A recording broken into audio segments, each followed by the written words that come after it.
Russia may be preparing for a decisive shift in the Ukraine war.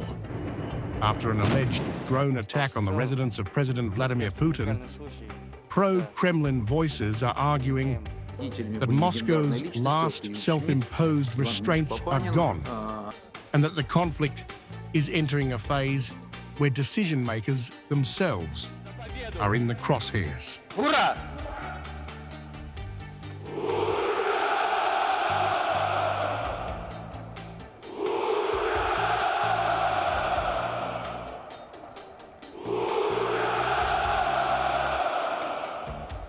War correspondent Alexander Kotz has described the alleged strike as a turning point in what Moscow calls the special military operation.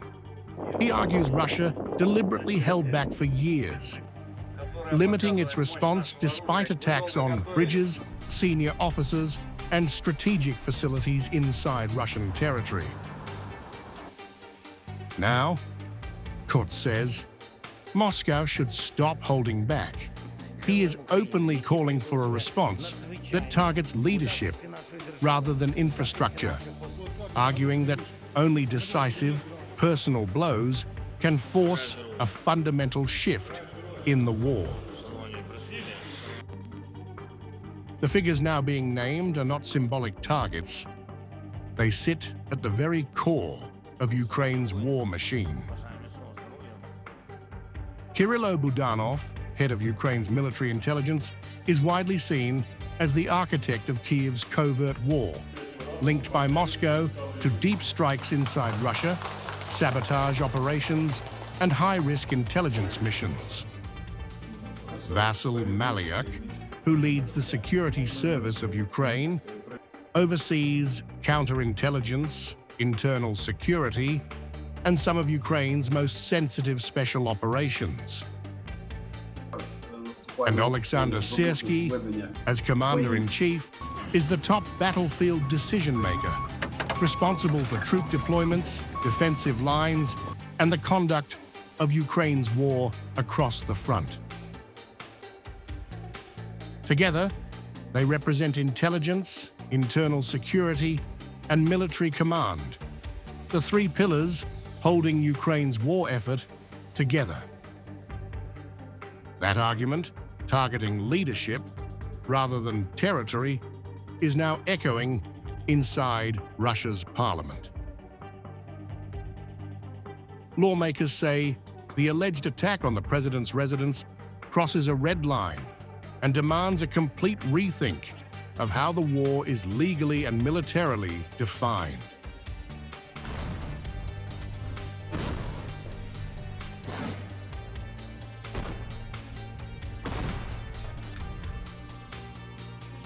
I want to reiterate my principled position.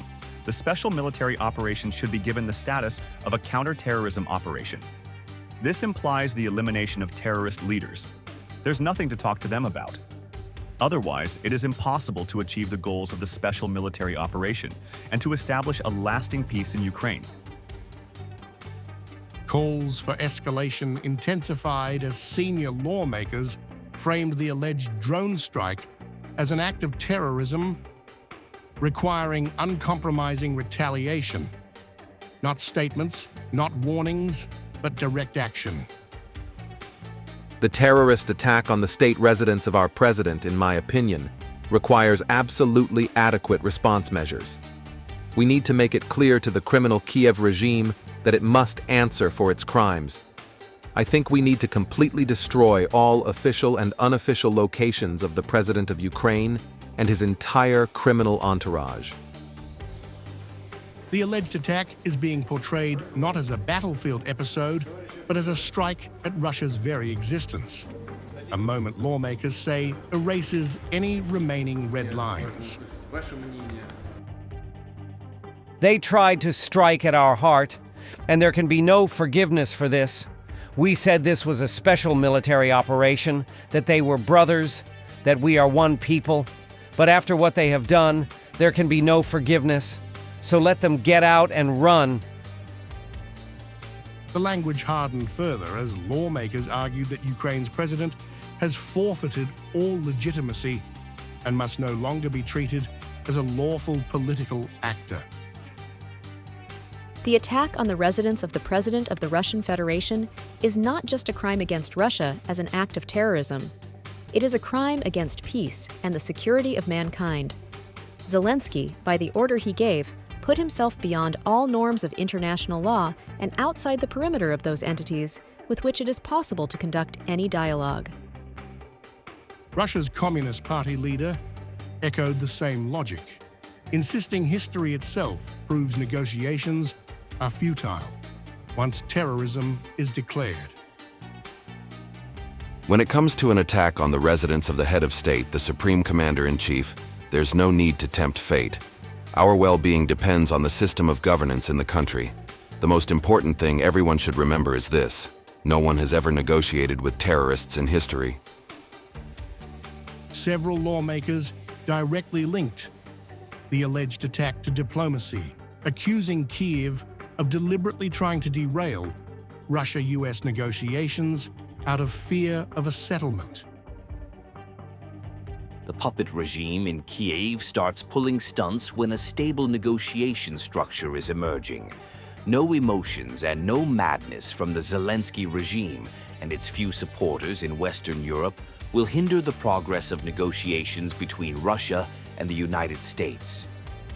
Taken together, despite the avalanche of Moscow and accusations, fast. The Kremlin, what has not yet formally as reclassified the war from a war correspondent to strike the message from Russia's parliament has now been taken up by Russia's parliament. If this framing as a matter becomes of law, policy, legitimacy, the conflict will no longer be about territory or talks. The Kremlin has not yet formally changed the war's legitimacy and survival. But if this framing becomes policy, the conflict will no longer be about front lines or negotiations. It will be about leadership and who remains standing when the next phase begins.